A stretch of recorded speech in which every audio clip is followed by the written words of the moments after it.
আজকে ছিল সমুর second birthday. আমি, ওর বাবা আর সমু আমরা তিনজনে মিলেই দিনটা খুব সুন্দর করে আজকে সেলিব্রেট করলাম।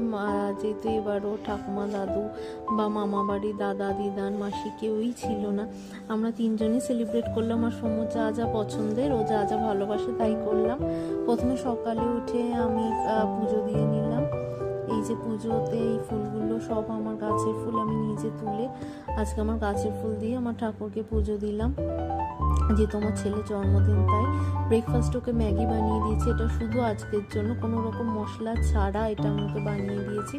লাঞ্চে ছিল 5 রকম ভাজা, মাছের মাথা, ডাল, একটা পাঁচমিশালি তরকারি, চিকেন, পায়েস। আর তারপরে সন্ধ্যাবেলা ও কেক কাটলো, আমি ওর বাবাকে কেক খাইয়ে দিলাম। তারপর গেলাম মায়ের মন্দিরে, ওর নামে একটু পুজো দিয়ে চলে গেলাম মলে।